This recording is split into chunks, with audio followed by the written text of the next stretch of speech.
નમસ્કાર. સાતત્યપૂર્ણ 7મા વર્ષે સંસ્કૃત પર્વ વાગ્માધુરીમાં આપનું સ્વાગત છે. સળંગ 5 દિવસ ચાલનારા સંસ્કૃત પર્વના પ્રથમ દિવસે તારીખ 8 ઓક્ટોબર 2025 બુધવારના રોજ સાંજે 5:30 કલાકે રાવી પાઠક સભાગૃહ ગુજરાતી સાહિત્ય પરિષદ આશ્રમ રોડ અમદાવાદ ખાતે ઓમ કોમ્યુનિકેશન દ્વારા સંસ્કૃત પર્વ વાગ્માધુરીમાં પ્રથમ દિવસે આજે પ્રશ્નોપનિષદ વિશે માન્ય શ્રી નરેશભાઈ વેદ સાહેબ અને મુંડકોપનિષદ વિશે માન્ય શ્રી ગૌતમભાઈ પટેલ વક્તવ્ય આપવાના છે. તો ખૂબ તાળીઓના સન્માન સાથે બંને મહાનુભાવોને વિનંતી કે મંચ ઉપર પોતાનું સ્થાન ગ્રહણ કરે. આપનું સ્વાગત છે સર. આવો સર. આપ જાણો છો તેમ ઓમ કોમ્યુનિકેશન દ્વારા છેલ્લા 12 વર્ષથી દિવંગત સાહિત્યકારોના જન્મદિન પુણ્યતિથિએ સાહિત્યિક વ્યાખ્યાનનું આયોજન થાય છે.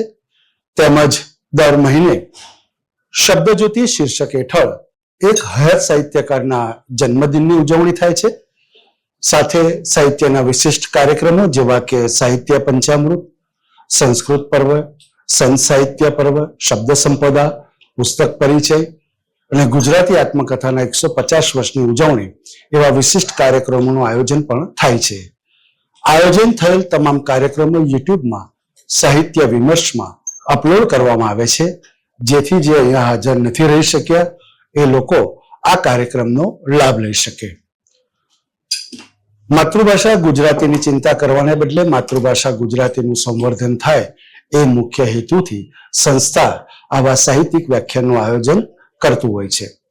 સંસ્કૃત પર્વ પાછળ આયોજન કરવા પાછળનો મુખ્ય હેતુ એ કે ગુજરાતી ભાષાના ભાવકોને માતૃભાષા ઉપરાંત ભારતીય સંસ્કૃતિનો પરિચય થાય એ માટે સંસ્કૃત પર્વનું આયોજન આપણે કરતા હોઈએ છીએ.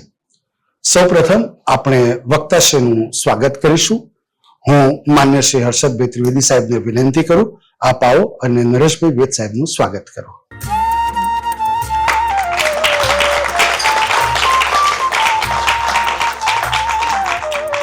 માન્ય શ્રી ગૌરવભાઈ શેઠ સાહેબને વિનંતી કે ગૌતમભાઈ પટેલ સાહેબનું સ્વાગત કરો. માન્ય શ્રી ગૌરવભાઈ શેઠ સાહેબને વિનંતી કે આરાધનાબેન શોધનનું સ્વાગત કરો.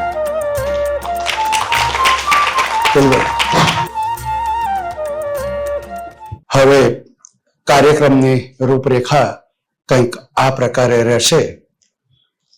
માન્ય શ્રી આરાધનાબેન શોધન શ્લોકગાન કરશે. ત્યારબાદ માન્ય શ્રી નરેશભાઈ વેદ પ્રશ્નોપનિષદ વિશે વક્તવ્ય આપશે.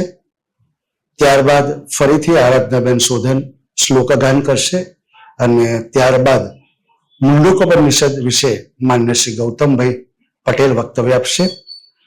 આ બંને વક્તવ્ય અને બંને શ્લોકગાન વચ્ચે સંચાલકની કોઈ ભૂમિકા રહેશે નહીં, જેની ખાસ નોંધ લેવા વિનંતી.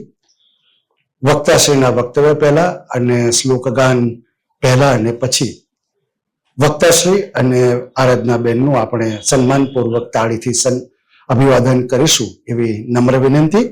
તો આરાધનાબેન શોધનને વિનંતી, આપ આવો અને શ્લોકગાનથી કાર્યક્રમનો પ્રારંભ કરો. સ્વાગત છે. નમસ્તે. મંચ ઉપર ઉપસ્થિત અને સામે વિરાજમાન સૌ વિદ્વજ્જનો તથા સુંદર શ્રોતાગણોને પ્રણામ કરું છું. આપણી સંસ્કૃતિના ભવ્ય વારસાને ઉજાગર કરતા આવા સુંદર કાર્યક્રમોમાં શ્રી મનીષભાઈ મને યાદ કરી આમંત્રણ આપે છે તથા મને પ્રસ્તુતિ કરવાનો અવસર આપે છે. તે માટે શ્રી મનીષભાઈની આભારી છું. અને આ 5 દિવસના સંસ્કૃત પર્વમાં જે પણ મંત્રગાન હું કરીશ તેનો ઢાળ મોટા ભાગે સહજ સ્ફૂર્ત છે, તો તેમાં કોઈ ક્ષતિ થાય તો ક્ષમા પ્રાર્થી છું. તે માટે ભદ્રં કર્ણેભિઃ શૃણ્યામિ દેવાઃ ભદ્રં પશ્યેમાક્ષભિર્યજત્રાઃ સ્થિરૈરङ्गैस्तुष्टुवंसस्तनूभिः व्यशेम देवहितं यदायुः. स्वस्ति न इन्द्रो वृद्धश्रवाः स्वस्ति नः पूषा विष्णुवेदाः स्वस्ति नस्तार्क्ष्यो अरिष्टनेमि स्वस्ति न बृहस्पतिर्दधातु। ॐ शान्ति शान्ति शान्तिः। आदित्यो वै प्राणो रैरेव चन्द्रमा रैवायेतत्सर्वं यन्मूर्तं चामूर्तं च तस्मान्मूर्तिरेव रविः। विश्वरूपं हरिणं जातवेदसं परायणं ज्योतिरेकन्तपन्तम् सहस्ररश्मि शतभावर्तमानः प्राणः प्रजानामुदयत्येष सूर्यः।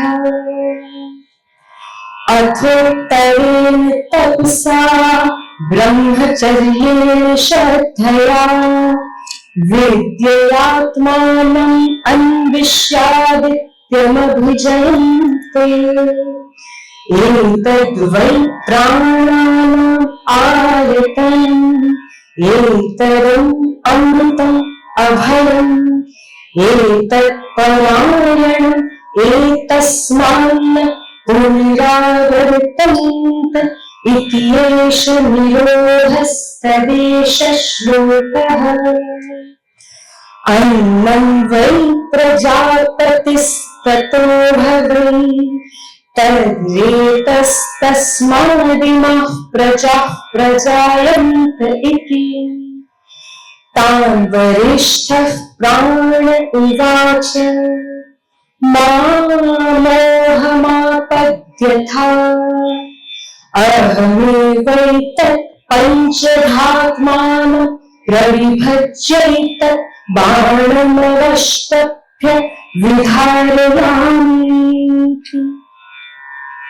या ते तनुर्वाचि प्रतिष्ठिता या श्रोत्रे या च चक्षुषी या च मनसि सन्तता शिवां तां कुर्मोऽक्रमिः।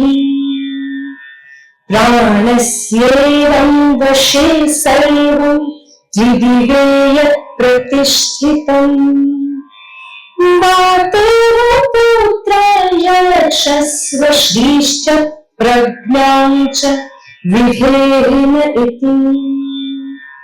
आत्मनः एष प्राणो जायते यथेषा पुरुषे छायैतस्मिन्नेतदाततम् मनो कृतेनायात्यस्मिन् शरीरे।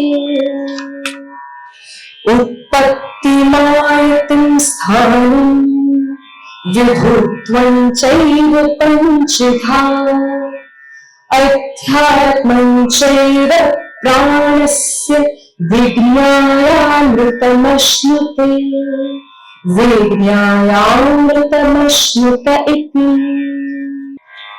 स यथा शून्य वयांसि वासो वृक्षं सम्प्रतिष्ठन्ते एवं हवै तत्सर्वं पर आत्मनि सम्प्रतिष्ठते।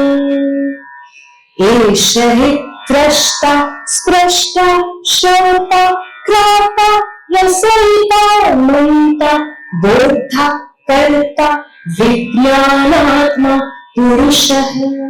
स परेक्षर आत्मनि सम्प्रतिष्ठते परमेवाक्षरं प्रतिपद्यते। स यो वै तदच्छारुम् अशरीरम् अलोहितं शुभ्रम् अक्षरं वेदयते। यस्तु सौम्य स सर्वज्ञः सर्वो भवति तदेष श्लोकः। ऋग्भिरेतं यजुर्भिरन्तरिक्षं सामवेयं कवयो वेदयन्ति तमोङ्कारेणैवावृतनेनां वेत्ति विद्वान् यत् शान्तम् अजरम् अमृतम् अभयम् परं चेति स प्राणम् असृजत प्राणश्रद्धां खं वायु ज्योति आपः पृथिवीन्द्रियम् मनोरन्नम् अन्नादीरं तपो मन्त्रा कर्मलोका लोकेषु च नाम च अरायव रत्नाभो कलायस्मिन् प्रतिष्ठिताः तं वेद्यं पुरुषं वेद यथा मा वो मृत्युः परिव्यथा इति एतमर्चयन्तस्त्वं हि नः पिता यो अस्माकमविद्याय परं कारयसीति नमः परम ऋषिभ्यो नमः परम ऋषिभ्यः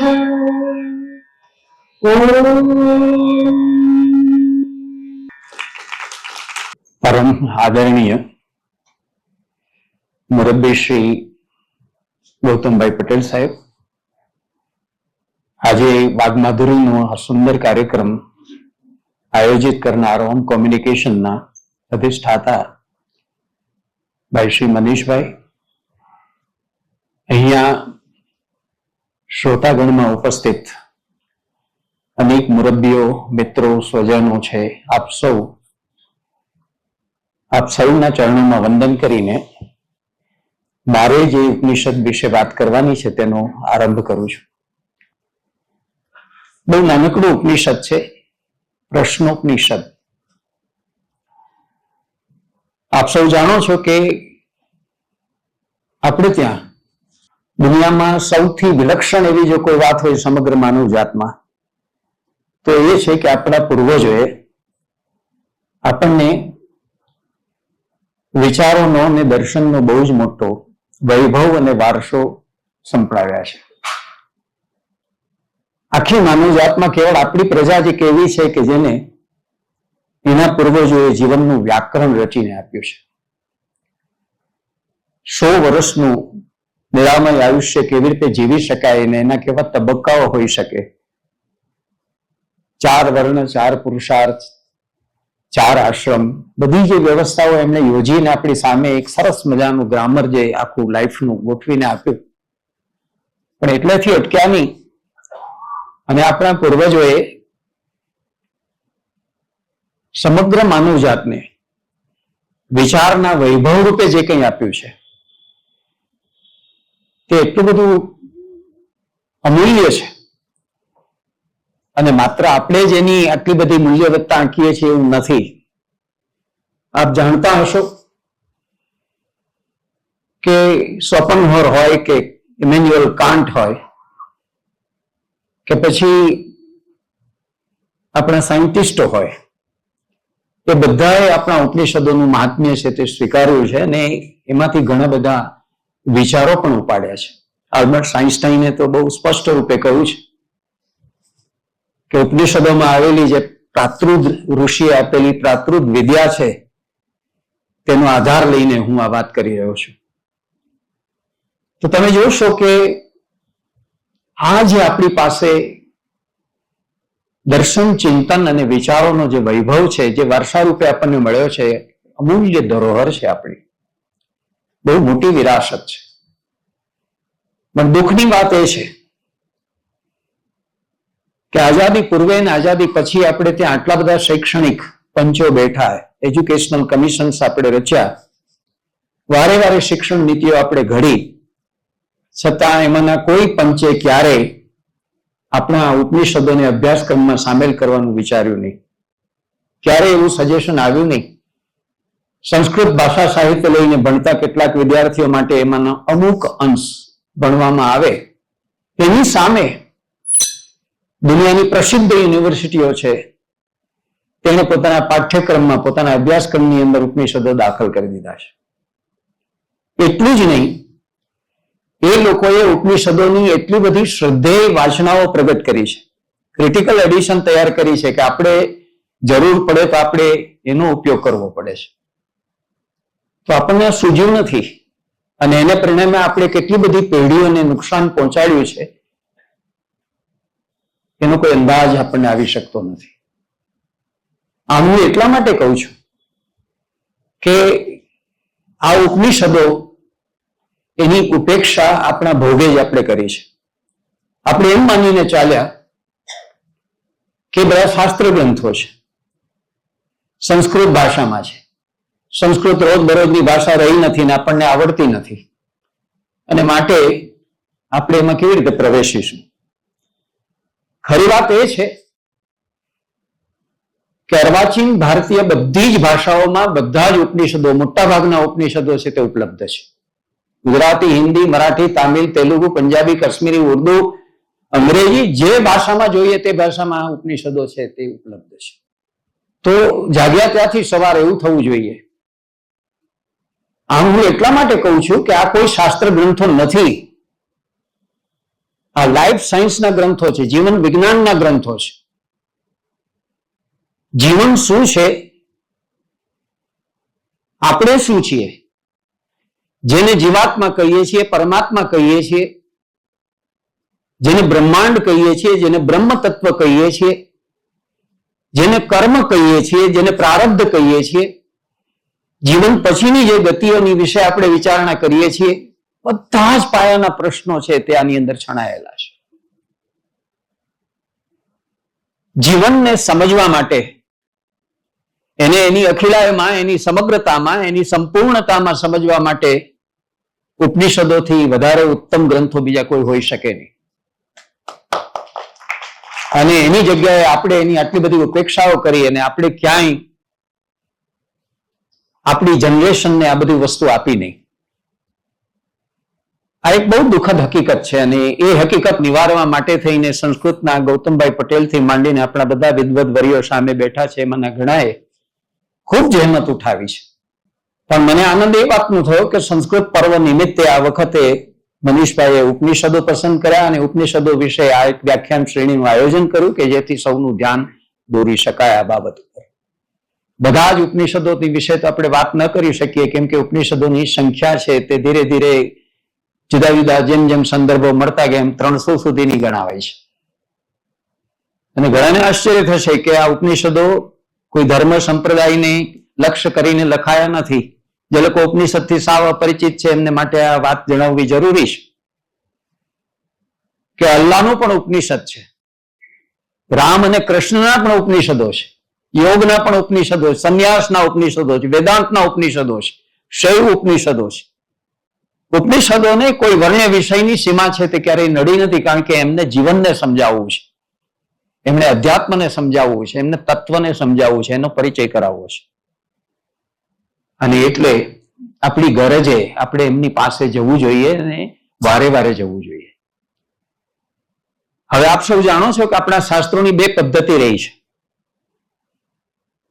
જે જમાનામાં સ્કૂલો, કોલેજો, મહાશાળાઓ અને વિદ્યાપીઠો નહોતા એવા સમયે જ્યારે આપણી પાસે બહુ પ્રબુદ્ધ એવી પ્રજા નહોતી, ત્યારે વાર્તાના માધ્યમથી, કથાના માધ્યમથી, નેરેટિવનું મીડિયા લઈને, એવું એક મીડિયમ લઈને રામાયણ લખાયું, મહાભારત લખાયું, પુરાણો લખાયા અને એના દ્વારા કઈ જીવન છે એની સમજ આપવાનો પ્રયત્ન થયો. અને બીજી જે પરંપરા ચાલી છે આપણા પૂર્વજોએ જે સરસ મજાની સ્વીકારી છે તે પ્રશ્નોત્તરની પરંપરા, સંવાદની પરંપરા, ડાયલોગ ફોર્મમાં જે વાત કરવી તે સામે બેસીને કરવી. શિષ્યો પ્રશ્નો પૂછતા જાય અને જાણકાર ગુરુ એના ઉત્તરો આપતા જાય અને એ માટેનો એક ક્રમ નક્કી કર્યો કે ભાઈ તમે પ્રણિપાત કરો, પરિપ્રશ્ન કરો અને સેવા કરો. ગુરુના ચરણોમાં બેસી અને તમારે આ 3 કામ કરવાના છે અને તમને જે સમજવું હોય, જે તમારે પ્રાપ્ત કરવું હોય, જે જાણવું હોય તેની નજીક બેસી અને પ્રશ્નો કરી વિનીત ભાવે, દીનતાથી, શરણાગતિ સ્વીકારીને તમે એને સમજવાનો પ્રયત્ન કરો. તો આ ઉપનિષદોમાં બંને પ્રકારની પ્રથા છે તે સ્વીકારાય છે. એમાં કથાઓ પણ છે, નેરેટિવનું તત્વ પણ છે અને સંવાદનું તત્વ પણ છે. વિદ્વાનોએ બહુ સંશોધનો કર્યા પછી 108 ઉપનિષદો ઉપર મોહર મારી છે. આપણો જે શુભાંક આપણે ગણીએ છીએ 108 નો, અને એમાં પણ આદિ શંકરાચાર્ય મહારાજે જે ઉપનિષદો ઉપર ભાષ્યો લખ્યા એ ઉપનિષદોને મુખ્ય ગણવામાં આવ્યા. અને એ ઉપનિષદો એટલે આપણે જેનો આગળ ઉલ્લેખ કર્યો તે ઈશ, કેન, કઠ, પ્રશ્ન, મુંડક, માંડુક્ય, ઐત્રેય, તૈત્રેય, શ્વેતાશ્વતર, છાંદોગ્ય અને બૃહદારણ્યક. આ અત્યંત મહત્વના ઉપનિષદો ગણાયા. એ સિવાયના બાકીના બધા ઉપનિષદો પણ સસ્તું સાહિત્યવર્ધક કાર્યાલય 100 ઉપનિષદો નામે કેટલી સસ્તી કિંમતે આપણને ગુજરાતી ભાષામાં ઉપલબ્ધ કરી દીધા છે. અને ત્યાર પછી મૃદલાબેન મારફતિયાએ ગુજરાતીમાં ગુર્જર ગ્રંથરત્ન કાર્યાલય દ્વારા આખો સેટ બહાર પાડ્યો છે 11 મહત્વના ઉપનિષદોનો. અને ત્યાર પછી હમણાં મનમોહનસિંહ ગોહિલ, જે અમેરિકા ખાતે રહે છે, સંસ્કૃતના પ્રોફેસર, IPCL-માં શિક્ષક હતા વડોદરામાં, એમણે પણ બધા જ ઉપનિષદો છે તે ગુજરાતી ભાષામાં સરસ રીતે અનુદિત કરી, સંપાદિત કરીને હમણાં જ પ્રગટ કર્યા છે. એટલે હવે આપણી પાસે કોઈ એવો અવકાશ નથી કે આપણે કેવી રીતે ઉપનિષદો પાછે પહોંચીશું ને કેવી રીતે ઉપનિષદો છે તે સમજીશું, એવી વાત આપણે કરી શકીએ એવી સ્થિતિ નથી. આપણી પાસે અવેલેબલ છે. તો આ ઉપનિષદો એની ગરજ આપણને બીજી એટલા માટે છે કે બે પ્રકારના જગતમાં આપણે જીવીએ છીએ. એક બાહ્ય જગત છે, આઉટર સ્કેપ, અને બીજું આંતર જગત છે, ઇનર સ્કેપ. બાહ્ય જગતની બધી વાતો, એના રહસ્યો, તથ્યો, જે કંઈ છે એ બધું વિજ્ઞાન આપણને શોધી આપે છે અને સાયન્સ ઘણું ડેવલપ થયું, આપ જાણો છો. તો પશ્ચિમી જગતે વિજ્ઞાનમાં એટલો વિકાસ કર્યો, એમાં આપણા પૂર્વના જગતની અંદર આપણા ભીતરી જગતનો, આપણા આંતરિક જગતનો વિકાસ ઘણો થયો અને તે બ્રહ્મ વિદ્યા રૂપે, તત્વ વિદ્યા રૂપે, અધ્યાત્મ વિદ્યા રૂપે થયો. પણ બંનેની પાસે એક અધૂરપ છે. સાયન્સ એની પાસે પુરાવાઓ છે, પ્રૂફ છે, પણ પ્રતીતિ નથી, કન્વિક્શન નથી. અમે જે વાત કરીએ છીએ કાલ સવારે કોઈ વૈજ્ઞાનિક આવીને ખોટી પાડશે, અથવા તો અમે જે સંશોધન કર્યું છે એના ઉપર પગ મૂકીનેથી આગળ લઈ જશે. અમારું જે કંઈ છે તે અંતિમ ફાઇન્ડિંગ્સ નથી એમ સાયન્સ સ્વીકારે છે. જ્યારે આપણી પાસે જે અધ્યાત્મ વિદ્યા છે તેની પાસે પ્રતીતિ છે પણ સાબિતી નથી. આપણે કહીએ કે આત્મા છે તો કે બતાવો, ઈશ્વર છે તો કે બતાવો, તો આપણી પાસે પ્રૂફ નથી. તો જેની પાસે પ્રતીતિ છે એની પાસે સાબિતી નથી, અને સાબિતી છે એની પાસે પ્રતીતિ નથી. અને એટલા માટે અત્યારે સૌથી વધારે જે જરૂરિયાત છે તે એ છે કે સાયન્સ અને સ્પિરિચ્યુઆલિટી એનો સંગમ કરવાની જરૂર છે. જેમ ઇલેક્ટ્રિસિટીમાં આપણે સોકેટમાં પ્લગ ભરાવીએ છીએ તો એની અંદર એક નેગેટિવ ને એક પોઝિટિવ એવા બે વાયર છે, એ જ્યારે ભેગા થાય છે ને ત્યારે એ કામ એની સર્કિટ પૂરી થાય છે. તેમ સાયન્સ અને સ્પિરિચ્યુઆલિટી એ બે છેડા જ્યારે ભેગા થશે ત્યારે આપણી જ્ઞાનની સર્કિટ છે તે પૂરી થશે. એકલું સાયન્સ પણ કશું કરી શકવાનું નથી, એકલું અધ્યાત્મ પણ કશું કરી શકવાનું નથી. બંને પાસે એટલી મબલખ આપણા જીવન વિશે, આપણા જગત વિશે, આપણા પરમાત્મા વિશે. મૂળ વાત તો તત્વજ્ઞાનમાં 4 તત્વોની જ હોય છે: જાત, જીવન, જગત અને જગન્નાથ. આ શું છે, કેમ છે ને એના પરસ્પર સંબંધો કેવા છે એના વિશે વાત કરવી એ જ તત્વજ્ઞાનનો મૂળભૂત વિષય છે.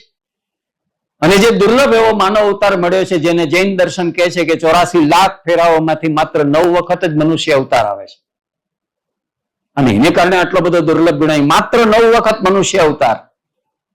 અને ભગવાને કૃપા કરીને તમામ પ્રકારની યોનિના જીવોમાં સૌથી વધારે આ જરાયુ જેવી મનુષ્ય યોનિઓને કેટલી બધી શક્તિઓ બક્ષિસ રૂપે આપી છે. સર્જનની આપી, સ્મૃતિની શક્તિ આપી, પાચનની શક્તિ આપી, વિશ્લેષણની શક્તિ, પાર વિનાની શક્તિઓ આપીને એ બધી શક્તિઓનો ઉપયોગ આપણે કરીએ નહીં, અને આપણને પોતાને સમજવાનો, જીવન જગતને કે જગન્નાથને સમજવાનો પ્રયત્ન ન કરીએ તો શું અર્થ છે એનો? તો આ બધી વાતના પરિપ્રેક્ષમાં આજે આપણે આ પ્રશ્નોપનિષદને જોવું છે. આટલી વાત પણ મેં પ્રારંભિક ભૂમિકા રૂપે એટલા માટે કરી કે આ પહેલું વ્યાખ્યાન છે. તો ઉપનિષદો શું છે, એના વર્ણ્ય વિષયો શું છે, કોણે રચ્યા છે, ક્યારે રચ્યા છે, એની કેટલી સંખ્યા છે, અને એ શા માટે આજે પણ પ્રસ્તુત છે, એની ઉપયોગિતા છે, તે બધી વાત સમજાય એટલા માટે આ થોડી ભૂમિકા બાંધવી જરૂરી હતી. તો અનેક ઋષિ મુનિઓએ પોતાના જીવન દરમિયાન જે કંઈ વિચાર કર્યો, જે કંઈ તપશ્ચર્યા કરી, ચિંતન મનન નિધિધ્યાસન કર્યું, એમાં એના હૈયામાં જે પ્રકાશ થયો, એને પોતાની હૈયા ઉકલતથી જે સમજાયું, એ બધું આ ઉપનિષદોમાં મુકાયું છે. 12 મુખ્ય ઋષિઓના નામો તો આપણે જાણીએ છીએ. મહર્ષિ ઐત્રેય છે, કે મહર્ષિ સત્યકામ જાબાલ છે, ગાર્ગાયન છે, આપણા યાજ્ઞવલ્ક છે, અથવા દેવોદાસી છે, કે જનક ઋષિ છે. બધાની વાત આપણે થોડાકના તો જાણીએ છીએ. આપણે તો દુર્ભાગ્ય એ છે કે ઋષિ મુનિઓ જે છે તેનું પણ આપણને નાજાજા નામો યાદ નથી, કે આપણે જાણતા નથી. એને કોઈ કોષ આપણી પાસે નથી. કોઈ દેવર્ષિ છે, કોઈ બ્રહ્મર્ષિ છે, કોઈ સત્યર્ષિ છે, કોઈ જાત જાતના ઋષિઓ છે, અને કેટલી બધી આખું જીવન સમર્પિત કરીને એમણે કેટલી બધી મહત્વની શોધો કરી છે.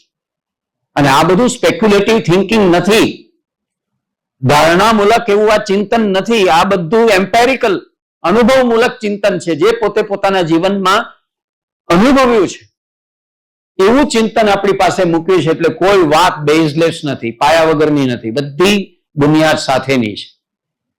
તો એવા આ ઉપનિષદોની અંદર આપણને જો જીવન શું છે એ સમજવા મળતું હોય, જગત શું છે અને એની સાથે આ જગન્નાથ શું છે, આપણા શું સંબંધો છે, તો હું કોણ છું ત્યાંથી માંડીને જે પ્રશ્ન આપણા મનમાં થવો જોઈએ કે મારું અવતરણ આ ભૂમિ ઉપર શા માટે થયું છે, હું જો એક મનુષ્ય રૂપે અવતર્યો છું તો મારા ધર્મ અને કર્મો શા હોવા જોઈએ, હું મારા જન્મારાને સફળ કેવી રીતે કરી શકું, સાર્થક કેવી રીતે કરી શકું, અને મૃત્યુ પછી મૃત્યુ શું છે અને મૃત્યુ પછી મારી ગતિ કેવી હશે, જે કંઈ જાણવું સમજવું હોય એ બધું જ આ ઉપનિષદોની અંદર છે.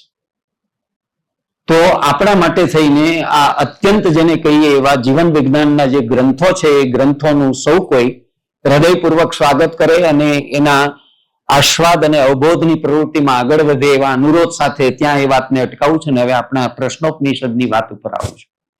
શીર્ષક જ જેમ સૂચવે છે તેમ પ્રશ્ન અને ઉત્તર રૂપે ગુરુ અને શિષ્યો વચ્ચે થતા સંવાદ રૂપે 67 શ્લોકમાં ગદ્યમાં રચાયેલું આ ઉપનિષદ છે. આ અથર્વવેદનું ઉપનિષદ છે. ઋગ્વેદ, સામવેદ, યજુર્વેદ અને અથર્વવેદ દરેકને પોતપોતાના ઉપનિષદો છે. અને જેને આપણે સંહિતાઓ કહીએ છીએ, સંહિતાઓના જે 3 મુખ્ય ભાગ છે એમાં બ્રાહ્મણો છે, આરણ્યકો છે અને ઉપનિષદો છે. તો બ્રાહ્મણોમાં આપણે જાણીએ છીએ તેમ કર્મકાંડની ચર્ચા છે બધી. આરણ્યકોની અંદર જે ચર્ચા છે તે ઉપાસના કાંડની છે, અને ઉપનિષદોમાં છે તે જ્ઞાનકાંડની છે. તમે જુઓ, આ જે 3 શબ્દો આપણે વાપરીએ છીએ એનાથી તમને ખ્યાલ આવશે કે ઈશ્વર સુધી પહોંચવાના જે 3 હાઈવેઝ છે, રાજમાર્ગો છે, કર્મ સાધના, ભક્તિ સાધના અને જ્ઞાન સાધના, એના માટેના ગ્રંથો છે. આરણ્યકો છે તેમાં કર્મકાંડ છે બધો, જે તમને કર્મ સાધના કેવી હોઈ શકે તે સમજાવે છે. બ્રાહ્મણો એ સમજાવે છે કર્મકાંડો. આરણ્યકો છે તે આપણને ઉપાસના કાંડ સમજાવે છે કે ઉપાસના એસી વસ્તુ છે, ભક્તિ કેવી રીતે થઈ શકે, એની સાધના કેવી રીતે થઈ શકે. અને આ ઉપનિષદો આપણને સમજાવે છે કે જ્ઞાન સાધના કેવી રીતે થઈ શકે, જ્ઞાન શું છે, જ્ઞાનના કેવા પ્રકારો છે અને એની સાધના કેવી રીતે થઈ શકે, એ બધી વાત ઉપનિષદોની અંદર છે.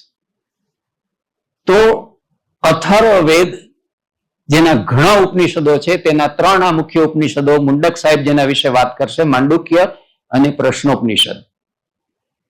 તો આ પ્રશ્નોપનિષદની અંદર 6 બ્રહ્મનિષ્ઠ, બ્રહ્મના જાણકાર, બ્રહ્મના અનુભવી, વેદ પરાયણ એવા શિક્ષિત, એવા દીક્ષિત, તેજસ્વી શિષ્યો છે. એના મનમાં એક પ્રશ્ન જાગે છે કે આપણે બ્રહ્મને તત્વને તો સમજવાનો પ્રયત્ન કર્યો છે, પણ એથી પણ આપણે આગળ જવું છે અને આપણે સમજવું છે કે પરબ્રહ્મ શું છે. તમે જુઓ કે અધ્યાત્મ એક એવી વિદ્યા છે કે જેનો આરંભ છે, જેનો કોઈ અંત નથી. બ્રહ્મ એક એવી વિદ્યા છે કે તમે શરૂ કરો પછી એનો કોઈ છેડો નથી. તમે ખૂબ ઊંડા જઈ શકો, ખૂબ દૂર સુધી જઈ શકો અને નવા નવા એવન્યુઝ તમારી સામે ખુલતા જાય.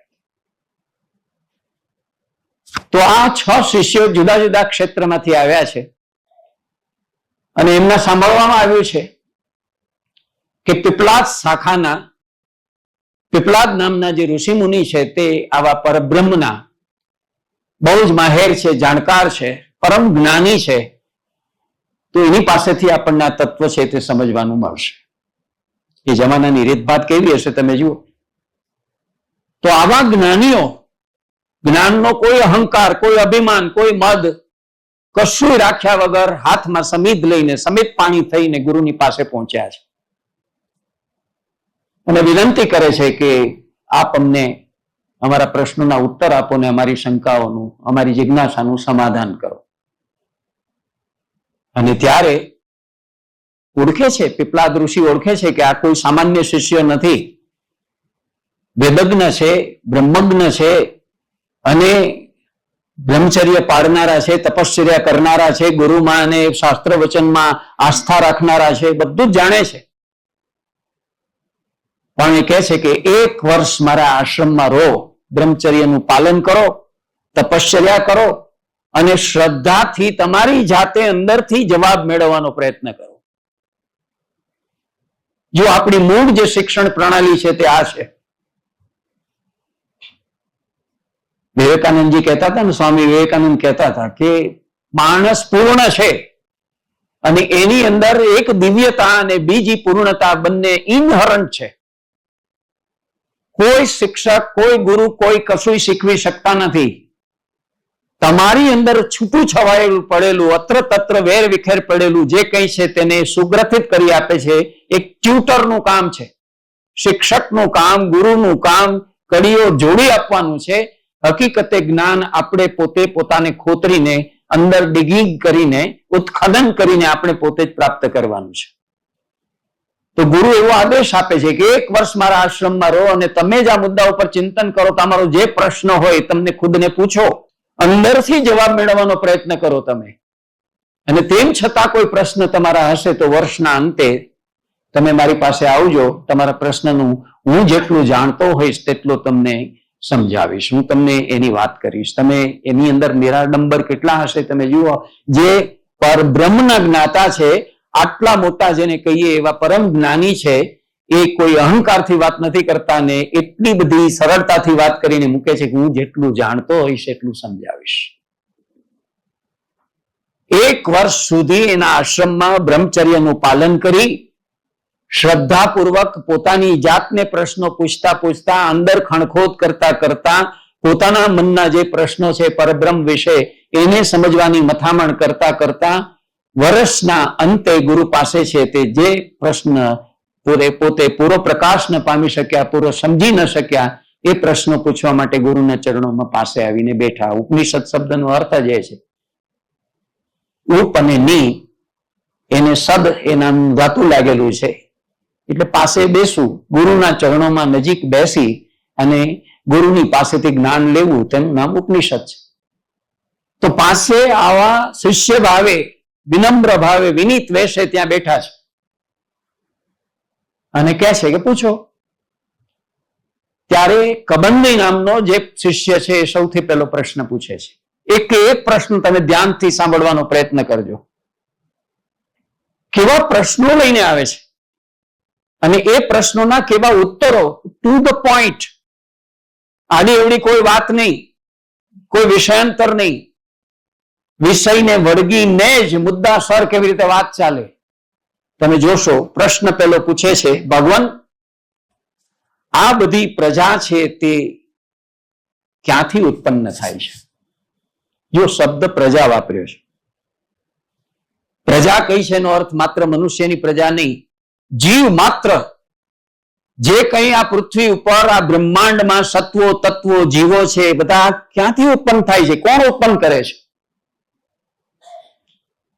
શાનો પ્રશ્ન છે તમે વિચારો. સૃષ્ટિના સર્જન વિશેનો પ્રશ્ન છે કે સૃષ્ટિ, બ્રહ્માંડનું સર્જન કેવી રીતે થયું?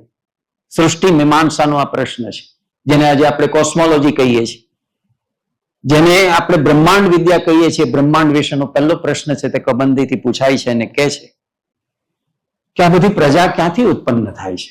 એ ક્યાંથી પૂછ્યું એમાં અભિપ્રેત એ છે કે કોણ કરે છે, શા માટે કરે છે, એ બધી વાતો પણ અંદર આવી જાય. ત્યારે પીપલાદ મુનિ છે તેનો સીધો અને નિશ્ચિત ઉત્તર આપે છે, તે ધ્યાનથી સાંભળો. શું કહે છે?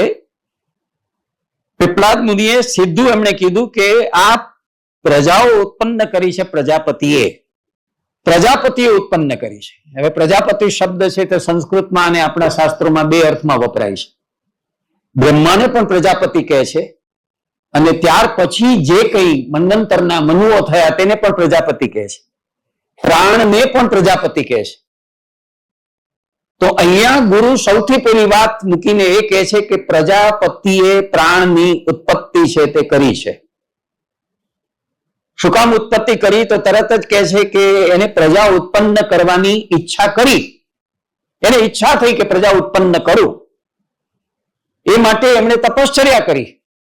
સંકલ્પ કર્યો એટલે વિચાર કર્યો, સંકલ્પ કર્યો, તપશ્ચર્યા કરી અને એક યુગલ છે તે એમણે સર્જ્યું. એ યુગલમાં જોડકું છે, તેમાં બે પાત્રો છે. એક છે પ્રાણ અને બીજું છે રઈ. પ્રાણ શબ્દ તો થોડો ઘણો આપણને બધાને પરિચિત છે, પણ રઈ શબ્દ પહેલી વાર આવે છે. આ રઈના ડિક્શનરી મિનિંગ 3 છે. રઈ એટલે પાણી, રઈ એટલે સંપત્તિ અને રઈ એટલે ચંદ્રમા અને અન્ન. રઈ એટલે અન્ન. હવે તમે જુઓ કે એણે જે યુગલ સર્જ્યું એમાં એક પ્રાણ સર્જ્યો અને બીજું અન્ન સર્જ્યું. જે કંઈ જેને સર્જે છે, જેનું સર્જન કરે છે, જે પ્રાણ છે, એને કોઈ શરીર મળે છે, એને કોઈ કલેવર મળે છે, તો પછી આ બે વસ્તુ તેને જોશે. એક પ્રાણ જોઈશે અને બીજું અન્ન જોઈશે. તો એ પ્રાણ અને અન્ન એટલે કે પ્રાણ અને રઈ શું છે? તો એને સમજાવતા કહે છે કે સૂર્ય અને ચંદ્ર છે. આપણને ફરી નવાઈ લાગે કે સૂર્ય ચંદ્ર છે એને કેમ આની સાથે સાંકળે છે? સૂર્યનારાયણ, જેને યજ્ઞ નારાયણ, સવિતા નારાયણ, આદિત્ય નારાયણ, જેને આદિનારાયણ કહીને આપણે ઓળખીએ છીએ, જેને સાક્ષાત નારાયણ સ્વરૂપ કહીએ છીએ તે તો એ છે. અને એ તેજ છે, એ પ્રકાશ છે, જીવન શક્તિ છે, પ્રાણદાયક શક્તિ છે. એક મિનિટ આપણે કલ્પના કરી લઈએ કે સૂર્ય ન હોય તો આપણું શું થાય? આ જગતમાં સૂર્ય ન ઉગે તો શું થાય? સૂર્ય છે તો જીવન છે, સૂર્ય છે તો પ્રાણદાયી એવી શક્તિ છે, તો ચૈતન્ય છે. સૂર્ય નથી. એક હેલી હોય ચોમાસાની સિઝનમાં, અઠવાડિયા સુધી વાદળછાયું વાતાવરણ રહીને સૂર્યના દર્શન જ ન થાય તો આપણે કેવા આલેવિલે થઈએ. તો એ સૂર્ય જે છે એ જ ખરું પ્રાણ તત્વ છે, સૌને પહોંચાડનારું. વિજ્ઞાને પણ એ સાબિત કરીને કીધું છે કે ભાઈ સૌથી વધારે જીવની ઉત્પત્તિ ક્યારે થાય? ગરમ પ્રદેશોમાં થાય. ઠંડા પ્રદેશોમાં નહીં. યુરોપમાં શું કામ ઓછી પ્રજા છે? એનું કારણ એ છે ફ્રીજમાં કેમ બધી વસ્તુ બગડતી નથી? કારણ કે જીવાત ઉત્પન્ન ના થાય. જ્યાં સૂર્ય કિરણોનો પ્રવેશ છે ત્યાં જીવનો પ્રવેશ છે, ત્યાં ચૈતન્યનો પ્રવેશ છે. તો આ સૂર્યની જે પ્રાણ શક્તિ છે એનો જ ઉપયોગ કરી સૂર્ય કિરણો દ્વારા જે છે તે પેલી વનસ્પતિ છે પોતાના પાંદડાને પોતાનું રસોડું બનાવીને ક્લોરોફિલ પોતાનો ખોરાક છે તે પેદા કરી લે છે. વિજ્ઞાન કે છે, આપણને સમજાવે છે. એ સૂર્યની સાથે સૂરજમુખી પોતાનો ચહેરો છે તે બદલતું જાય છે, ફેરવતું જાય છે એની દિશામાં. તેનો અર્થ એ છે કે એની વચ્ચે કોઈ સીધો સંબંધ છે.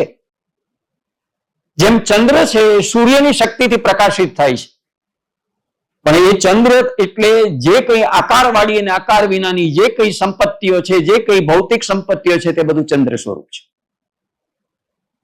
સૂર્ય અને ચંદ્રના રૂપકો આપણા શાસ્ત્રોમાં ઘણા બધા જ અર્થોની અંદર સાંકળીને રજૂ થયા છે.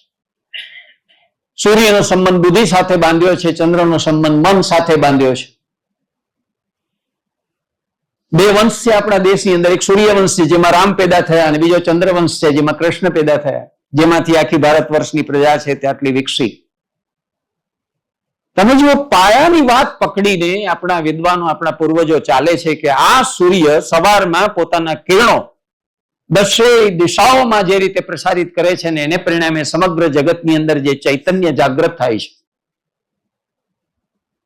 જે સક્રિયતા આવે છે અને એને કારણે જે જીવન છે તે એમ ખીલતું પાંગરતું આપણને જે દેખાય છે, તો એ એટલા માટે થઈને એને કેટલા બધા નામો આપ્યા છે. એને વિશ્વરૂપ કહે છે, એને વૈશ્વાનર કહે છે, એને આદિ પ્રાણ પણ કહે છે. સૂર્ય આદિ પ્રાણ છે. આગળ વધીને જે વિદ્યાઓ આપી છે ને, કેટલી સેંકડો વિદ્યાઓ ઉપનિષદમાં આપી છે. શ્રીમંત વિદ્યા, દહર વિદ્યા, પ્રાણ વિદ્યા, પ્રજ્ઞાન વિદ્યાથી માંડીને અસંખ્ય વિદ્યાઓ છે. એ વિદ્યાઓમાં સૌથી પહેલી અને મુખ્ય વાત એ લોકોએ એ કરી છે કે આ બધું જ મધુ વિદ્યા છે. દેવોનું મધુ ત્યાં સૂર્ય છે, અને એ સૂર્ય જો ન હોય તો બ્રહ્માંડમાં કશું જ હોવાની સંભાવના નથી. તો જેને મધુ કહીને ઓળખાવ્યું છે, અને જેના માટે છાંદોગ્ય ઉપનિષદ અને બૃહદારણ્યક ઉપનિષદની અંદર વિસ્તારથી આખી મધુ વિદ્યા જે એમણે સમજાવી છે. હવે એટલું કહીને અટકતા નથી ઋષિ, અને આગળ એને સમજાવે છે કે હું જે તને કહું છું કે આ સૃષ્ટિનું સર્જન કેવી રીતે થયું તો સમજ. તમે જુઓ કે આ શાની વાત કરે છે? બ્રહ્માંડના સર્જનની, બ્રહ્માંડની ઉત્પત્તિની, સૃષ્ટિ મીમાંસા શરૂ થઈ જાય છે. રામાયણમાં છે, મહાભારતમાં છે, પુરાણોમાં છે, ભાગવતમાં છે, બધે સૃષ્ટિ મીમાંસા છે. તમને ખબર છે? તમને થાય કે ભાગવતમાં શી જરૂર હતી? આખું આ માંડીને કે છે 7 દ્વીપો છે ને એમાંનો જંબુ દ્વીપ તે એશિયાખંડ છે ને બધી વાત શું કામ આવે છે? આપણને આખું સાયન્સ સમજાવવા માટે, આપણને ખગોળ, ભૂગોળ, આપણને જીવનના દરેક ક્ષેત્રો છે તેની સમજણ અમને આપવી છે, ને એટલા માટે થઈને ત્યાંથી શરૂ કરે છે અને કહે છે કે આ પ્રાણ અને રહીનું જે યુગલ એમણે સર્જ્યું તેને વધારે વિસ્તારી ખોલીને તને કહું છું કે આ આખું બ્રહ્માંડ, તને આખી સૃષ્ટિ, સચરાચર સૃષ્ટિ દેખાય છે તેના 4-5 ભાગો છે. તો બીજો ભાગ સમજાવે છે કે આ પ્રજાપતિ કહે છે કે એક સંવત્સર છે, એટલે કે એક કાળ છે. એ કાળ એક વર્ષનો છે, અને એ વર્ષ પાછું 2 વિભાગમાં વેચાયેલું છે, 2 અયનમાં, ઉત્તરાયણ અને દક્ષિણાયન. તો એ પણ બંનેનો ભાગ આ જ છે. અને જે લોકો ઉત્તરાયણની અંદર પોતાની સાધના કરે છે, કે જે લોકો દક્ષિણાયનની અંદર પોતાની સાધના કરે છે, એના ફળ પણ અલગ અલગ છે, એની જીવનની ગતિ પણ અલગ અલગ છે. આ બધું જ પરસ્પર કનેક્ટેડ છે, કોઈ વસ્તુ એકબીજાથી અલગ નથી. જે પિંડે છે એ બ્રહ્માંડે છે, અને જે બ્રહ્માંડે છે એ પિંડે છે. જે પંચમહાભૂતોથી તમારું શરીર બનેલું છે એ જ પંચમહાભૂતોથી સમગ્ર બ્રહ્માંડ બનેલું છે, અને એની વચ્ચે આકર્ષણ અને વિકર્ષણ, એની વચ્ચે ગતિ અને એની વચ્ચે તાલમેલ વાળા સંબંધો છે. અને એટલે જ સાજા કે માંદા થઈએ છીએ, અને એટલે જ આપણે જીવંત થઈએ છીએ અથવા મૃત્યુ પામીએ છીએ. એક સંગઠન વિઘટનની આખી પ્રક્રિયા છે તે ચાલ્યા કરે છે, જેને E=mc² કહીને આઈન્સ્ટાઈને ઓળખાયું, ને જગતભરનું જે સૂત્ર આપ્યું, E means energy, M means mass, અને C² એટલે આપણે જેને કહીએ છીએ વિદ્યુતની ગતિ. તમારી પ્રકાશની ગતિથી તમારા માસ ઉપર જ્યારે પડે છે ત્યારે કેવી રીતે એનર્જી પેદા થાય છે, એ એનર્જીનું માસમાં અને માસનું એનર્જીમાં કેવી રીતે રૂપાંતર થતું રહે છે, એ આખી વાત આપણા ઉપનિષદો સમજાવે છે. E=mc² ની આખી થિયરી છે તે એના ઉપર મંડાયેલી છે. સૂર્યના કિરણો જે છે તે કેવી કેવી કમાલ કરે છે. હવે આપણા દેશે પ્રગતિ કરતા કરતા ચંદ્ર સુધી યાન મોકલ્યું, અને આપણે એની ભૂમિ ઉપર ઉતર્યા એમ સૂર્ય સુધી મોકલ્યું છે. આજ સુધી સૌથી મહત્વનો એવો એક ગ્રંથ આપણે પ્રાપ્ત નથી કરી શકાય, ગ્રંથ રૂપે પ્રકાશિત નથી થયો. એનું નામ છે સૂર્ય સંહિતા. એની હસ્તપ્રતો આખા દેશમાં રજળપાટ મારો વર્ષોથી ચાલે છે, મને મળ્યું નથી. એની અંદર આખું સાયન્સ આપેલું છે, એની અંદર સમીકરણ આપેલું છે કે પાણીના બુંદનો તમે કેવી રીતે વિસ્ફોટ કરી શકશો. અણુનો વિસ્ફોટ તમે કર્યો તો તમે કેટલી મહાશક્તિ પેદા કરીને તમે એમાંથી વિદ્યુત પેદા કરીને તેમાંથી સંહારક એવા શસ્ત્રો તમે પેદા કર્યા. પાણીના એક ટીપામાં 10 ગેલન પેટ્રોલ જેટલી ઉર્જા રહેલી છે. એ પાણીના ટીપાનો વિસ્ફોટ કેવી રીતે કરવો સૂર્ય કિરણો વડે. નાના હતા ત્યારે પેલો બિલોરી કાચ લઈને આપણે બેસતા હતા અને નીચે કાગળ મૂકતા હતા. એ કાગળ ઉપર સીધો આકરો તડકો પડતો તો કાગળ સળગી નહોતો જતો, પણ પેલો બિલોરી કાચ વચ્ચે રાખતા હતા અને સૂર્ય કિરણો એની ઉપર જયારે કોન્સન્ટ્રેટ થઈને પડતા હતા ત્યારે પેલો કાગળ સળગી જતો. આ બધા શક્તિના સ્ત્રોત છે. તમારો એની સાથે સીધો સંબંધ છે, શરીરથી સંબંધ છે, મનથી સંબંધ છે, તમારા બધા અંગોપાંગોથી એનો સંબંધ છે. એ બધું સમજાવે છે, અને સમજાવતા સમજાવતા આગળ વધતા વધતા કહે છે કે જેમ આ 2 અયનો છે તેનો પણ અર્થ છે. શા માટે ભીષ્મ પિતામહે પોતાનું મૃત્યુ છે તે લંબાયું, ઈચ્છા મૃત્યુનું વરદાન હતું, એ અયન બદલાયું ત્યાર પછી જ પોતાનો દેહ છોડ્યો, તો એ પાછળ વિજ્ઞાન છે. અમસ્તુ અમસ્તુ આ બધું થતું નથી. તો એ આખી વાત એમાં સમજાવવાની છે, અને એ ડિટેલમાં સમજાવે છે.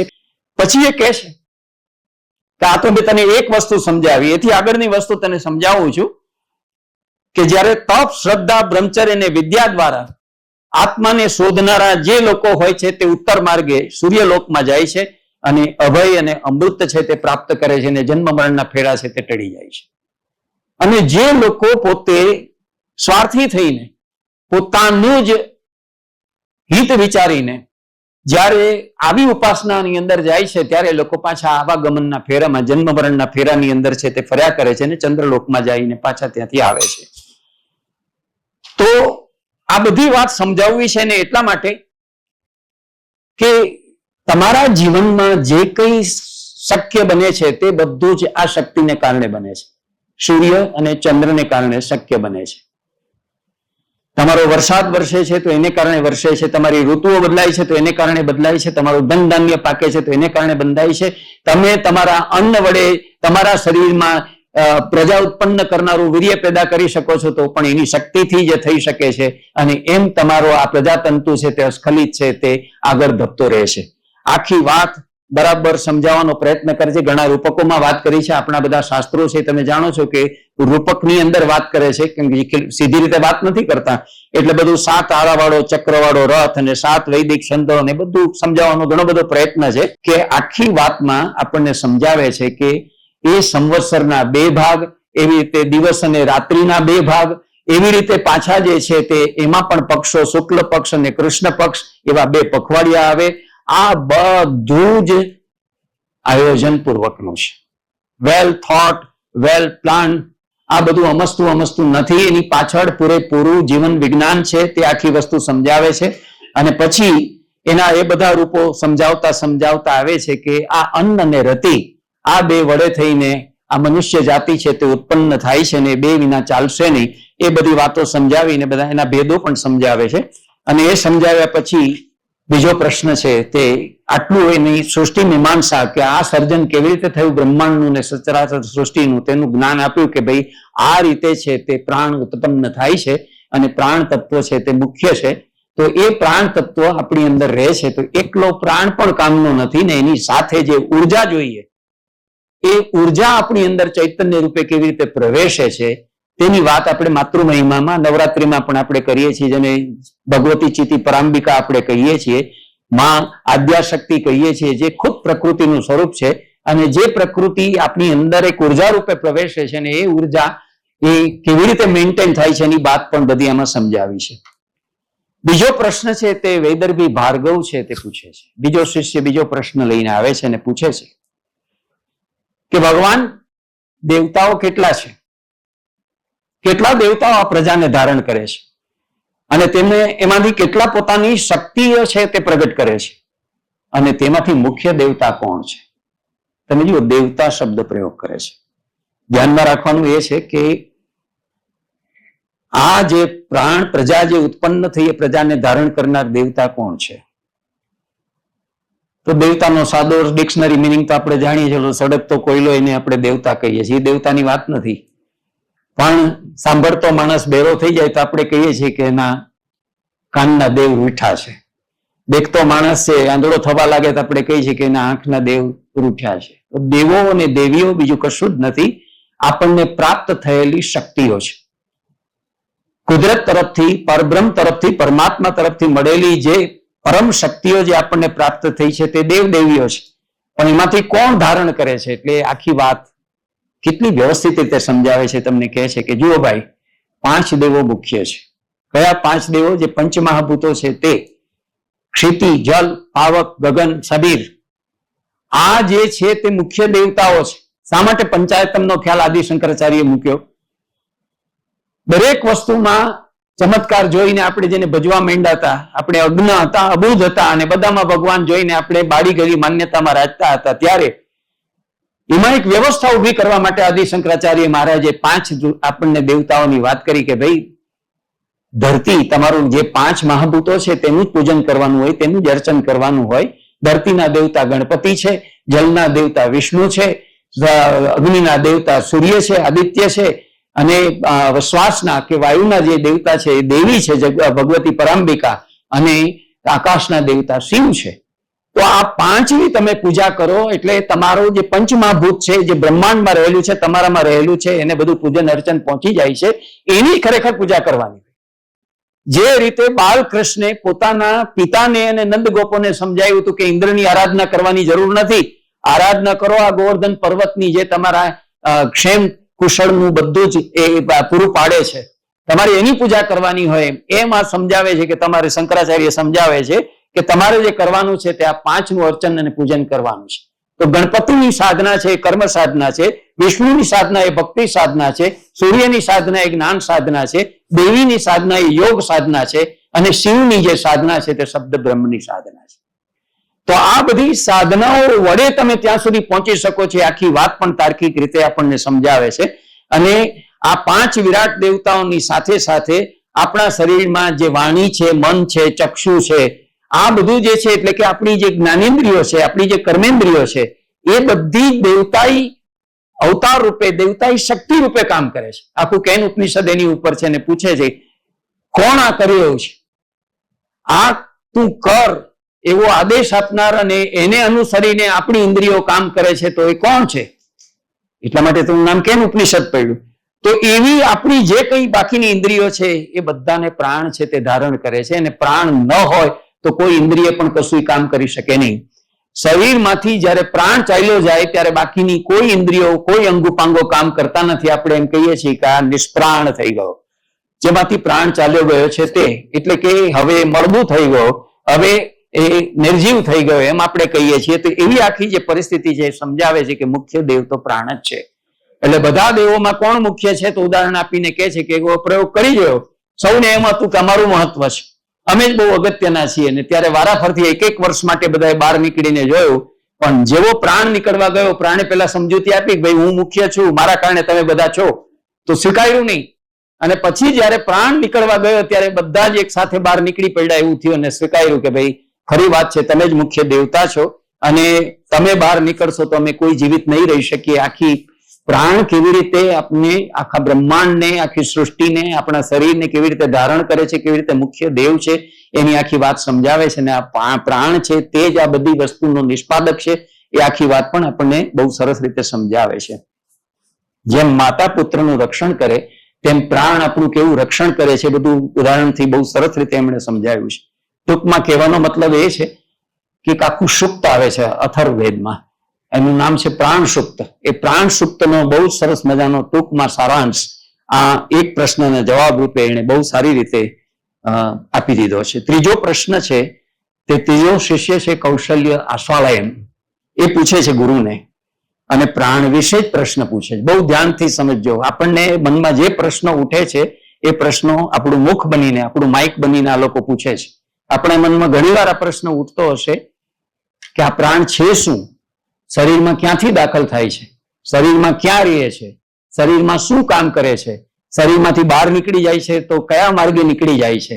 એનો અને બહારના આ પ્રાણનો સંબંધ, આ હવામાનનો સંબંધ શું છે? એમાં દેવતાઈ તત્વ કયું છે? આવા પ્રશ્નો જે લોકો વિચારવાની ટેવાયેલા હોય એમના મનમાં ઉઠતા જ હોય. પ્રશ્નો ઉઠવા એ જ્ઞાનની શરૂઆત છે. પ્રશ્નો ઉઠવા જોઈએ અને આપણે આપણી જાતને જ આ બધા પૂછતા રહેવા જોઈએ. તો આપણા બધા ભક્ત કવિઓ, મધ્યકાલીન કવિઓ કહે છે ને, દિલ તો ખોલીને દીવો કરો. એટલે કેટલી વાર ઓડિયન્સમાંથી કેટલાક લોકો પ્રશ્ન પૂછે કે આ બધી વાત તો સમજાય છે, અપો દીપો ભવ નો ધાય સેલ્ફ, બધું બરાબર, પણ અંદર જવાય કેવી રીતે? અંદર જવું કેવી રીતે? અંદર દીવો છે, પ્રગટે છે, તો એનું કોડિયું કયું છે, એમાં દિવેલ કઈ છે, વાટ કઈ છે, કેવી છે, આ તે. તો એનો સીધો અને સરળ ઉપાય એ છે અંદર પ્રવેશવા માટે કે જાત સાથે વાત કરવાનું શીખો. તમારી પોતાની જાતને પ્રશ્નો કરવાનું શીખો. તમે ડાયરી લખતા થાઓ અને તમને ખબર પડશે આજે મેં કરવા જેવું શું કર્યું, ન કરવા જેવું શું કર્યું, આટલા જીવનમાં મેં કરવા જેવું શું કર્યું, ન કરવા જેવું શું કર્યું. તમારો પોતાનો હિસાબ માંગો, આત્મ પૃથ્થકરણ કરતા જાઓ અને આત્મગહ્વરનું તળિયું છે તે તપાસવાનો પ્રયત્ન કરો અને તમારી અંદરથી જ બધા જવાબો તે મળતા જવાના. આ ઋષિ એવો જ પ્રયત્ન 1 વર્ષ સુધી આ લોકોને કર્યો કે તમારા અંદરના તળિયાને તપાસો ને અંદરથી જવાબ આવશે, હૈયા ઉકલતથી આવશે. હવે પ્રશ્ન પૂછે છે આશ્વાલયન અને કહે છે, હે ભગવાન, આ પ્રાણ ક્યાંથી જન્મે છે? આ શરીરમાં કેવી રીતે પ્રવેશે છે? અને પોતાના 5 ભાગ કેવી રીતે કરીને ક્યાં સ્થિર થાય છે? કેવી રીતે શરીરમાંથી એ બહાર નીકળે છે? અને જો બહાર નીકળે છે તો બહારના જગતને અને અંદરના જગતને તે કેવી રીતે ધારણ કરી રાખે છે? તમે જો આખો પ્રાણ વિજ્ઞાનનો પ્રશ્ન એને આની અંદર છણી લીધો. ક્યારેય આપણને આવો પ્રશ્ન મનમાં ઉઠ્યો નથી, આપણે આવી જિજ્ઞાસા દાખવી નથી કે આપણે સમજીએ કે ભાઈ આપણે સભાન જ નથી. જેમ નિમિષ મટકા પાલડા કરીએ છીએ, આંખના ઉગાડ બંધ થયા કરે છે, આપણે જરાય સભાન નથી. શ્વાસ અને ઉચ્છ્વાસ ચાલ્યા કરે છે, આપણે જરાય સભાન નથી. આપણે ક્યારેય વિચાર નથી કર્યો કે આ શ્વાસ અને ઉચ્છ્વાસને આપણા શરીર સાથે, આપણા જીવન સાથે અને આપણા મૃત્યુ સાથે શું સંબંધ છે, આપણે ક્યારેય વિચાર્યું નથી. તો હવે એવો પ્રશ્ન આપણા વતી એ પૂછે છે અને પહેલા પ્રશ્નના ઉત્તરમાં એ તરત જ કહે છે, ગુરુ કહે છે કે પ્રાણ અથવા જીવનનું ઉત્પત્તિ સ્થાન છે તે આત્મા છે. પ્રાણ ક્યાંથી ઉત્પન્ન થાય છે? આત્મામાંથી. જેમ પ્રત્યેક વ્યક્તિની સાથે એનો પડછાયો જોડાયેલો છે, એમ આત્માની સાથે પ્રાણ છે તે જોડાયેલો છે. પ્રાણ આત્મામાંથી જ એ ઉત્પન્ન થાય છે અને પછી કહે છે કે મનની સાથે શરીરમાં આવે છે. ક્યાંથી શરીરમાં આવે છે? મનની સાથે. સમજવાની વાત એ છે કે આપણે કહીએ છીએ ખાલી હાથે આવીએ છીએ આ જગતમાં, પણ ખાલી હાથે જતા નથી. એ વાત સાચી નથી. ખાલી હાથે કોઈ જતું નથી અહીંથી. સૂક્ષ્મ શરીર સાથે લઈને જાય છે. જે સૂક્ષ્મ શરીર મન બુદ્ધિ વિજ્ઞાનનું બનેલું છે અને જેની અંદર વાસનાઓ પડેલી છે, એ વાસનાઓ જે છે તે તમારા પછીના જીવનની અંદર પ્રારબ્ધ કર્મ બને છે અને તમે એના વડે તમે નવા કર્મો છે તે રચો છો અને તમે બધા કર્મના બંધનો ઉભા કરો છો. તો એની વાત એને સમજાવવી છે ને એ સમજાવવા માટે કહે છે કે ભાઈ, સાદું ઉદાહરણ આપીને કહું કે તમે એમ કીધું ને કે એ 5 ભાગ કરીને રહે છે, તો એ 5 ભાગ કયા? શરીરમાં દાખલ થયા પછી પ્રાણ કામ શું કરે છે? તો કે છે આ બસ્ટ જેટલો ભાગ છે, જેમાં આપણું મોઢું ને આ બધી ઇન્દ્રિયો આવી ગઈ, ત્યાં પ્રાણ પોતે રહે છે. કમરની નીચેનો ભાગ છે, આપણા ગુયાંગોથી માંડીને નીચેનો જે ભાગ છે ત્યાં અપાન વાયુ રહે છે અને શરીરના આખા મધ્ય ભાગની અંદર છે તે સમાન રહે છે. અને એ સિવાયના વ્યાન અને ઉડાન નામના બીજા 2 વાયુ છે, એમ કુલ 5 વાયુ છે જે પાચનનું કામ કરે છે. અને પાચન કરીને એની અંદરથી જે સપ્ત ધાતુનું નિર્માણ કરવાનું છે એ નિર્માણ કરવાનું કામ કરે છે. અને મુખ્ય નાડીમાંથી આપણો જીવ છે તે શરીરમાંથી બહાર કાઢવાનું કામ પણ આ વાયુ કરે છે. તો બહુ મહત્વનો રોલ છે, બહુ મહત્વની ભૂમિકા છે પ્રાણની. અને એ પ્રાણની ભૂમિકા જો સમજી જાય માણસ, તો માણસ પોતાનું આયુષ્ય સુધારી શકે છે, માણસ પોતાનું મોત પણ સુધારી શકે છે. આપણે તો આપણા શ્વાસ માટે સભાન નથી. દોડી અને હાંફી જઈએ તો જેમ ટૂંકા શ્વાસ લઈએ, આપણે જે બેફિકરાઈ થઈને, અજાણ્યા થઈને, બેવકૂફ થઈને ટૂંકા શ્વાસ લઈએ, ઊંડા શ્વાસ લઈએ, શ્વાસને અંદર રોકીએ ને એટલા માટે એમાંથી આખું પ્રાણ વિજ્ઞાનનું અને યોગ શાસ્ત્રનું શાસ્ત્ર વિકસ્યું, જેના ઉપર આટલા બધા ગ્રંથો. એટલે એના બીજ અહીંયા પડેલા છે. જે કંઈ યોગ વિજ્ઞાન વિકસ્યું એના બીજ અહીંયા પડેલા છે. આખું પ્રાણ વિજ્ઞાન સમજાવે છે અને પ્રાણ વિજ્ઞાન સમજાવે. પ્રાણાયામ એટલે પ્રાણનો એફર્ટ. તમે પૂરક રૂપે અંદર શ્વાસ લો, રેચક રૂપે બહાર કાઢો અને કુંભક રૂપે અંદર રોકી રાખો. તમે જેટલા ઊંડા શ્વાસ લેશો અને જેટલા શ્વાસને સાચવશો, કેમ કે શ્વાસનો જથ્થો તમારો નિશ્ચિત છે, એ શ્વાસનો જથ્થો જેવો પૂરો થઈ ગયો એની સાથે તમારો શ્વાસ પ્રાણ રૂપે નીકળી જવાનો છે. તો તમે એના વિશે સભાન તો છો નહીં. તો આ બધી વાત સાયન્ટિફિકલી એમને સમજાવવી છે, પણ એની ભાષામાં, એ જમાનાની ભાષામાં એવા રૂપકથી એ સમજાવે છે અને કહે છે કે કુલ આખા શરીરની અંદર 72,000 નાડીઓ છે. મુખ્ય નાડી જે 100 જોડાયેલી છે એની ઉપશાખા 100 છે અને એની પાછી 72,000 જેટલી પ્રશાખાઓ છે. એટલે કે બધી જ નળીઓ દ્વારા, બધી નસો દ્વારા આખા શરીરમાં પ્રાણ પહોંચે છે. તમને એનું વ્યક્તિગત અનુભવ થશે, આપણા જીવનમાં થાય છે. કેટલીક વાર પગમાં ખાલી ચડી જાય છે, કેટલીક વાર આપણા પગના આંગળા છે ઠરડાઈ જાય છે. ત્યારે આપણે પ્રશ્ન થવો જોઈએ કે આમ કેમ થયું? જ્યાં પ્રાણ નથી પહોંચતો તે આવું ખાલી થઈ જાય છે, ત્યાં ખાલી ચડે છે, ત્યાં આપણા આંગળા ઠરડાઈ જાય છે. તરત સભાન આપણે થવું જોઈએ કે એક તો જો પાણી નહીં પહોંચતું હોય અને બીજું અન્નની શક્તિ નહીં પહોંચતી હોય ને ત્રીજી પ્રાણની શક્તિ નહીં પહોંચતી હોય તો એ શરીરનું અંગ છે તે ધીરે ધીરે નકામું થતું જવાનું. વૃદ્ધાવસ્થા એ પણ બીજું કશું જ નથી. આ ઘટતી જતી 3 વસ્તુની જે છે તે અસરો છે. તો આ બધું આપણને સરખું સમજાવતા જાય છે અને પછી કહે છે કે તમારે જાણવું છે ને કે પ્રાણ શરીરમાં ક્યાંથી નીકળે છે. આ પ્રાણ ક્યાંથી આવ્યું અંદર એ તમને મેં કહ્યું. પ્રાણ 5 ભાગમાં શરીરમાં રહીને શું કામ કરે છે એ પણ મેં તમને સમજાવ્યું. હવે ક્યાંથી નીકળે છે એ પણ સમજાવું. તો 3 મુખ્ય નાડીઓ જે છે, ઈડા, પિંગળા અને સુષુમ્ણા, તો એમાંથી સુષુમ્ણા નાડીમાંથી દાખલ થઈને ઉદાન વાયુ જ્યારે બહાર નીકળે છે એ કોઈ ગોલખ ગોતે છે, એ કોઈ છિદ્ર ગોતે છે અને એ છિદ્ર વડે છે તે કોઈની આંખમાંથી જીવ જાય છે, કોઈના નાકમાંથી જાય, કોઈના મોઢામાંથી જાય છે. તો એ બધું જે છે તે પણ આખું વ્યવસ્થિત સમજાવે છે. કહેવાનો મતલબ એ છે કે આ સાયન્સ નથી તો બીજું શું છે? મેડિકલ સાયન્સમાં જે વસ્તુ સમજાવતા હશે આજની મેડિકલ ટર્મિનોલોજીમાં, એ વાત આ ઉપનિષદ આપણને રૂપકની ભાષામાં સંપૂર્ણપણે સમજાવે છે કે તમારા શરીરની અંદર પ્રાણ તત્વ શું છે, જીવ તત્વ શું છે, તમારા શરીરની અંદર શું કામ કરે છે, એ બધું સમજાવે છે. અને પછી ચોથો પ્રશ્ન આવે છે, અને એ પ્રશ્ન છે તે એ કહેતા પહેલા હજી બહારના જગત સાથેનો શું સંબંધ છે એ પણ સરસ સમજાવે છે. સૂર્ય બાહ્ય પ્રાણ છે. જો ફરીથી સૂર્યનો સંદર્ભ આવે છે. સૂર્ય બાહ્ય પ્રાણ છે, અને ઉપરાંત પૃથ્વી, આકાશ, વાયુ, અગ્નિ એ પણ બધા જ જે છે એની પ્રાણ શક્તિઓ દરેકની પાસે છે. દરેકની પાસે પોતાની શક્તિ, જેમ પૃથ્વી પાસે ગુરુત્વાકર્ષણ છે, આકાશ પાસે ઉર્ધ્વાકર્ષણ છે, એમ બાકીના આકર્ષણો, બાકીના જે આપણા પંચમહાભૂતો છે એના તો હજી આપણે શોધ્યા નથી. આપણે જલનું જ્યારે શોધી શકીશું, આપણે અગ્નિનું જ્યારે શોધી શકીશું, આપણે આકાશનું જ્યારે શોધી શકીશું, અથવા તો આપણે વાયુનું જ્યારે શોધી શકીશું, નોબેલ પારિતોષિક આપણને મળશે. જેને નોબેલ પારિતોષિકની ઈચ્છા છે, અપેક્ષા છે, એને કરવા જેવા આ પ્રયોગો છે, સંશોધન છે. આ બધાની પાસે આવી જબરજસ્ત તાકાત છે અને શક્તિઓ છે. તો એ શક્તિની વાત કરે છે કે એનો સીધો સંબંધ એની સાથે જોડાયેલો છે, અને એના વડે કેવી રીતે થાય છે એ વાત આખી સમજાવી છે. અને આવો 5 પ્રકારનો પ્રાણ મનુષ્યનું જેવું ચિત્ત, જેવો વિચાર, એવું એનું મૃત્યુ કરે છે, અને એવો એનો નવો જન્મ આપે છે.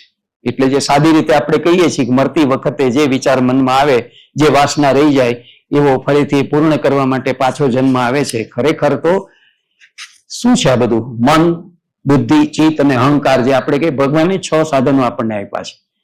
2 બાહ્ય છે, શરીર અને ઇન્દ્રિયો, અને 4 અંતકરણ એટલે અંદરના, અંત એટલે અંદરના, અને કરણ એટલે સાધનો.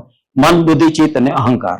અહંકાર કહીએ છીએ શબ્દ ખોટો છે. અહમ અસ્મિતાની વાત છે, નીચપણાની વાત છે, આપણી પોતાની આઈડેન્ટિટીની વાત છે. તો ઇન્દ્રિયો ઉપર કાબુ માટે મન બનાવ્યું. મન બેકી જાય તો એના ઉપર કાબુ માટે, અંકુશને માટે બુદ્ધિ મૂકી. બુદ્ધિ બેકી જાય તો એના ઉપર ચિત્ત મૂક્યું, અને ચિત્ત છે એને કંટ્રોલ કરવું, કે એને આદેશો આપવા માટે ચિત્તની ધૃતિ, દીપ્તિ, કે એનો વિકાસ કરવા માટે થઈને અસ્મિતા તમને આપી, આઈડેન્ટિટી આપી, શક્તિ તમને આપી. કેટલું વ્યવસ્થિત આખું સાયન્સ છે. મનનું કામ મનન કરવાનું છે, બુદ્ધિનું કામ વિશ્લેષણ કરવાનું છે, નિર્ણય કરવાનું છે, ચિત્તનું કામ ચિંતન કરવાનું છે, અને અહમનું કામ છે તે નિધિધ્યાસન. દરેકને પોતાની ફરજો છે, દરેકને પોતાના કામો સોંપેલા છે, પણ આપણે ક્યાંય અભ્યાસક્રમમાં શીખડાવતા નથી, એટલે ખબર જ નથી. આવું શિક્ષણ આપણે ક્યારેય આપ્યું નથી કે ભાઈ અંદર આવા 4 છે તે મુખ્ય સાધનો. 4 ધામની યાત્રા, તે અંદરના 4 ધામની યાત્રા કરવાની છે. મન સુધી પહોંચો, બુદ્ધિ સુધી, ચિત્ત સુધી, અહમ સુધી પહોંચો, એ સાચા 4 ધામ છે. પણ એ બધું તો આપણે ક્યાંય શીખતા નથી, કોઈ શીખડાવતું નથી, અને પરિણામે પછી પ્રજા જે છે તે આવી ઉછાંછડી, કે આવી નિર્જીવ, કે આવી છીછરી છે. તે ચોથો પ્રશ્ન જે પૂછે છે તે સૌર્યાયણી ગાર્ગ્ય નામનો જે શિષ્ય છે તે પૂછે છે કે ભગવાન, ધ્યાન રાખજો, હવે ચેતનાની અવસ્થા ઉપર આવ્યા. આપણે જાણીએ છીએ કે આપણી ચેતનાની મુખ્ય 3 અવસ્થાઓ છે. જાગૃત અવસ્થા છે, સ્વપ્નાવસ્થા છે, અને સુષુપ્તિ અવસ્થા છે. તો જાગતા હોઈએ ત્યારે એનો દેવ કોણ છે? સ્વપ્ન જોતા હોઈએ તો એ સ્વપ્ન જોનારો દેવતા કોણ છે? અને પ્રગાઢ ઊંઘમાં, પ્રગાઢ સુષુપ્તિમાં આપણે સૂતા હોઈએ ત્યારે એમાં કોઈ દેવ હોય છે કે હોતા નથી? કોઈ જાગૃત હોય છે, કોઈ સક્રિય હોય છે કે નથી હોતા? કેવો પ્રશ્ન છે, તમે જુઓ. ફ્રોઈડે જેનું એનાલિસિસ કરીને બધી વાતો આપણને કરી કે તમારી ચેતનાની ભૂમિકા જે છે તે અનકોન્શિયસ, સબકોન્શિયસ અને કોન્શિયસ એવી જે ભૂમિકા છે, આપણા ઋષિઓ તો એક ડગલું આગળ ગયા છે, અને એની તુરીય અવસ્થા, ચોથી અવસ્થા એ કઈ છે ચેતનાની. એક પ્રાજ્ઞ છે, એક તેજસ છે, એવી જુદી જુદી એની લાક્ષણિકતા આપતા આપતા અદ્વૈત સુધીની ભૂમિકા કેવી જાય છે. તમે તુરીય અવસ્થામાં પહોંચો ત્યારે બધું સમજાયું છે. કે મારે જાણવું છે ભગવાન એ કે સ્વપ્ન વખતે આ શરીરમાં કઈ શક્તિઓ સૂઈ જાય છે, જાગ્રત અવસ્થામાં કઈ શક્તિઓ જાગતી રહે છે, અને સ્વપ્ન જોનાર છે તે કઈ શક્તિ છે, સુષુપ્તિ અવસ્થામાં સુખાનંદનો જે અનુભવ કરે છે તે કોણ છે, અને આ બધી સ્વપ્ન, જાગૃતિ અને સુષુપ્તિ વગેરે જે અવસ્થાઓ છે તેનો અંતિમ આધાર શું છે? કેટલા પિન પોઇન્ટેડ પ્રશ્નો છે, તમે જુઓ. પ્રશ્ન પૂછતા આવડવું જોઈએ, અને પ્રશ્ન મુદ્દાસર પૂછાવો જોઈએ. એવા મુદ્દાસર પ્રશ્નો છે તે આ જ્ઞાનીઓ પૂછે છે, એકદમ પિન પોઇન્ટેડ, અને એનો ઉત્તર આપે છે. નિદ્રા વખતે સુષુપ્તિ અવસ્થામાં ઇન્દ્રિયો મનમાં લીન થઈ જાય છે. મનમાં ઇન્દ્રિયોનું લીન થઈ જવું એ સુષુપ્તિ અવસ્થાની સ્થિતિ છે. જાગ્રત અવસ્થામાં શરીરમાં રહેલી પ્રાણ શક્તિ શરીરરૂપી નગરીમાં પોતપોતાના કાર્યો માટે સજગ થઈ જાય છે અને સક્રિય થઈ જાય છે. જ્યારે સ્વપ્ન અવસ્થામાં કોઈ વિશિષ્ટ દેવ તે સત અસત ભૌતિક, પ્રાણિક, સ્થૂળ, સૂક્ષ્મ અને એવા અનેક પ્રકારના અનુભવો છે તે ગ્રહણ કરે છે. અને આપણા જીવનમાં જે આપણે વિચાર્યા હોય, વાંચ્યા હોય, સાંભળ્યા હોય એવા બધા અનુભવોની ભેળસેળ કરીને આપણને સ્વપ્ન રૂપે, પડદા રૂપે દેખાડે છે. અને પછી કહે છે, મનના પડદે એવા ચિત્રો બધા પાડે છે અને કહે છે કે આ સુષુપ્તિ અવસ્થામાં આત્મદેવ એ સુખનો અનુભવ કરે છે. સુખનો અનુભવ કરનાર કોણ છે? આપણો આત્મદેવ છે, જે પ્રગાઢ શાંતિમાં, જ્યારે એવી ખરેખર કોઈ સ્વપ્ન નહીં, કોઈ વિચાર નહીં, કોઈ ચિંતન નહીં, કોઈ પ્રકારની અશાંતિ નહીં, ઉદ્વેગ નહીં, અજંપો નહીં, એવી જયારે સ્થિતિ સવારે આપણે ઉઠીએ છીએ એવા તરોતાજા હોઈએ છીએ ને આપણે કહીએ આજ તો બહુ સારી ઊંઘ આવી, આજ તો બહુ જ તાજગી અનુભવ થાય છે, મેં બહુ સાઉન્ડ સ્લીપનો અનુભવ. આપણે તો સાઉન્ડ સ્લીપનો અર્થ હલકો કરી નાખ્યો, નસકોરા સાથેનો અવાજ સાથેની સ્લીપ એટલે સાઉન્ડ સ્લીપ, એવું નથી. સાઉન્ડ સ્લીપનો અર્થ તો આવો છે કે તમે કેવી ગહેરી એવી આખી ઊંઘ કરી અને કેવી તમે પોતાના આત્માની સાથે તમે એકરૂપ થયા એ વખતે, અને છતાંય એ અનુભવ તે બ્રહ્માનુભવ નથી. કારણ કે એ વખતે તમારી ઇન્દ્રિયો સૂઈ જાય છે, વિચારો સૂઈ જાય છે, તમારું મન છે પણ એમાં લીન થઈ જાય છે, અને છતાંય તમારી એક ભૂમિકા તો રહે છે કે તમે તેમ છતાં એક નક્કી કરીને બેઠા છો કે સવારે જાગવું છે. અને તમે નિદ્રાની અંદર તમને જે છેલ્લું સ્વપ્ન એવું આખું યાદ ન રહે તો પણ થોડો ઘણો એનો અંશ યાદ રહે છે, અને એનો સુખ દુઃખનો અનુભવ, હર્ષોકનો અનુભવ પણ તમે માણતા રહો છો. એટલે આ બધી વાત એ સમજાવે છે. અને પછી 5મો પ્રશ્ન લઈને આવે છે. ગુરુદેવ એ પૂછે છે કે ઓમકાર અને સંસાર એ બંનેમાં સામ્ય શું છે? ઓમકાર અને સંસાર એ બંનેમાં સામ્ય શું છે? જે મરણ પર્યંત ઓમકારની સાધના કરે એને શું ફાયદો થાય, એને શું પ્રાપ્ત થાય? કેટલો માર્મિક પ્રશ્ન છે, તમે વિચાર કરો. સૌથી પહેલું તો ઓમકાર શું છે એ સમજવું પડે. ઓમકારની સાધના, પ્રણવ સાધના શું છે એ સમજવું પડે. ઓમકારના સ્વરૂપમાં કેટલા કેટલા ખ્યાલો એની અંદર એના કોન્સેપ્ટમાં સમાયેલા છે એ સમજવું પડે. અને એ સમજ્યા પછી આપણને ખ્યાલ આવે કે એનો ને સંસારનો સંબંધ શું છે. તમે જુઓ કે આ એબ્સ્ટ્રેક્ટ વાતો છે બધી, અમૂર્ત જેને કહીએ ને, એને મૂર્ત કરવા માટે બહુ મથામણ કરી છે આપણા પૂર્વજોએ કે ભાઈ આ ઓમકાર છે તેનું એક મૂર્ત રૂપ આપવાનો પ્રયત્ન કર્યો કે ભાઈ ઓમકાર જે છે તેવું એક સાધન બનાવો તો તમને ખ્યાલ આવે. તો અ, ઉ અને મ એવી 3 માત્રાઓથી બનેલું, તો અ શેને રેપ્રેઝેન્ટ કરે છે, મ શેને રેપ્રેઝેન્ટ કરે છે, ઉ શેને રેપ્રેઝેન્ટ, અને ઉપરની અર્ધચંદ્ર વિધિ શેને રેપ્રેઝેન્ટ કરે છે, બધું જ સમજાવે છે. આ બધું જ અસ્થાને નથી. આજે અમેરિકાની નાસા સંસ્થા કબૂલે છે કે બ્રહ્માંડની અંદર અમારા સંશોધનમાં અમને ખ્યાલ આવ્યો છે કે સતત એક નાદ ગુંજી રહ્યો છે, અને એ નાદ છે તે ઓમકારનો છે. એ નાદ ઓમકારનો ગુંજી રહ્યો છે. વૈજ્ઞાનિકોએ, દુનિયાના પ્રસિદ્ધ વૈજ્ઞાનિકોએ આ સ્થાપિત કરેલું આ છેલ્લું સ્ટેટમેન્ટ છે, અને એ કહે છે તો એ ઓમકારનો સંબંધ આપણા જીવનની સાથે કેવો છે, એ ઓમકારની સાધના કરીએ તો આપણને શું પ્રાપ્ત થાય? ત્યારે એના 2 રૂપો સમજાવે છે કે એક પર અને એક અપર એવા જે બ્રહ્મ છે, જેને સગુણ બ્રહ્મ, નિર્ગુણ બ્રહ્મ તમે કહી શકો, એવા જે બ્રહ્મ છે એની સાથેનો સંબંધ, એનું સાથેનું સેતુ જોડવાનું કામ તે આ ઓમકારની સાધના છે. એ ઓમકારની સાધના જે લોકો કરતા હોય છે તે કયા પ્રકારની સાધના કરે છે એ મુજબનું એને ફળ મળે છે. જો તમે અમુક પ્રકારની સાધના ઓમકારની કરી તો પાછું તમારે આ જીવનની અંદર આવવું પડશે, અને આ જીવનના જે કંઈ સુખોપભોગ છે તે માણવા પડશે. અને જો તમે પેલી સાધના કરી હશે એની જે અર્થમાં, જે રૂપમાં, જે સ્થિતિમાં થવી જોઈએ, તો તમારા જન્મ મરણના ફેરા ટળશે અને તમે પ્રભુના ચરણોમાં કાયમ માટે સમર્પિત થશો. તો આખી વાત એને સમજાવવાનો પ્રયત્ન કરે છે. ક્યાં સુધી એમણે કીધું છે કે આ બ્રહ્મનું જ્ઞાન છે ને તે જ સામવેદનું સ્વરૂપ છે. સામવેદ શું છે? વિભૂતિ યોગમાં શ્રી કૃષ્ણ પોતે કહે છે કે વેદોમાં હું સામવેદ છું. સામવેદ તે સાક્ષાત પરબ્રહ્મ તત્વ પોતે છે. તો એ પરબ્રહ્મનું સ્વરૂપ તમને પ્રાપ્ત થાય, તમે એની સાથે માત્ર સાયુજ્ય નહીં, માત્ર સારૂપ્ય નહીં, તમે એની સાથે નિત્ય વસી શકો એવી એક આખી પરિસ્થિતિ તમારી એની સાથે નિર્માણ થાય, એ બધી વાત પણ એ સમજાવે છે. અને કહે છે કે આ મર્ત્ય જગતનો બધો જે કારોબાર ચાલે છે, એ કારોબાર તમારો જે ચાલે છે બધો વ્યવહાર 3 માત્રાઓથી જ ચાલે છે. અને આ જે 3 માત્રાઓ છે તે એક બાજુ મૃત્યુનું લક્ષણ છે, બીજી બાજુ જીવનનું લક્ષણ છે, અને ત્રીજી બાજુ એ તમારા મુક્તિનું પણ લક્ષણ છે. એ આખી વાત પણ બહુ વ્યવસ્થિત રીતે સમજાવે છે. અને છેલ્લો 6થો પ્રશ્ન પૂછે છે સુકેશા ભારદ્વાજ, અને પૂછે છે કે કૌશલ દેશનો રાજકુમારે મને એકવાર પ્રશ્ન પૂછ્યો કે 16 કળાવાળો પુરુષ કોણ છે? ત્યારે મને એનો ઉત્તર આવડ્યો નહીં. પ્રભુ, મારે જાણવું છે કે 16 કળાવાળો પુરુષ કોણ છે, અને આ 16 કળાઓ એટલે કઈ કળાઓ? તો ગુરુ ઉત્તર આપે છે, તમે જુઓ, અને કહે છે કે હે સૌમ્ય, આ શરીરમાં જ આ 16 કળાવાળો પુરુષ છે તે રહે છે. એમાંથી જ 16 કળા છે તે ઉત્પન્ન થાય છે. તો એ 16 કળાઓ કઈ? તો એનું લિસ્ટ આપે છે. કઈ 16 કળાઓ છે? તો કે છે તપ છે, મંત્રો છે, પ્રાણ છે, શ્રદ્ધા છે, આકાશ છે, વાયુ છે, જ્યોતિ છે, જળ છે, પૃથ્વી છે, ઇન્દ્રિયો છે, 5 પ્રાણ, 5 કોષ. આ બધું વેદોમાં કહ્યું છે કે એ બધું મળીને આ 16 કળા બને છે. એનાથી સહેજ જુદો અભિપ્રાય આ ઉપનિષદ આપે છે. અને એ 16 કળા જરાક જુદા દર્શાવે છે પેલા કરતા. આપણા વેદોમાં જે વાત છે તેના કરતા થોડીક જુદી બતાવે છે. અને કહે છે કે આ પ્રાણ, શ્રદ્ધા, આકાશ, વાયુ, જ્યોતિ, જળ, પૃથ્વી, ઇન્દ્રિયો, મન, અન્ન, વીર્ય, તપ, મંત્રો, કર્મ, લોક, અને આ બધું જે છે તે આ એની કળાઓ છે. ચંદ્ર જેમ કળા એની ઘટતી જાય છે અને વધતી જાય છે, એમ તમારે આત્માની જે કળાઓ છે તે આ બધી છે. તો અહીંયા આ નવો અર્થ આપે છે, એક નવું ઉમેરણ કરે છે. તમે જુઓ, બધા સાથે મળીને બધાએ કંઈ તત્વ વિચાર કર્યો છે ઉપનિષદના ઋષિઓ, એવું નથી. જુદા જુદા સમયે જુદે જુદે સ્થળે રહેલા પોતપોતાના અનુભવોથી, પોતપોતાના ચિંતન મનનથી જે કંઈ સત્યો પ્રાપ્ત થયા એ પોતે પ્રગટ કર્યા છે. કેટલાકે સાથે બેસીને એનો સમાગમ કર્યો છે, અથવા તો કેટલાકે એનું સંકલન પણ કર્યું છે.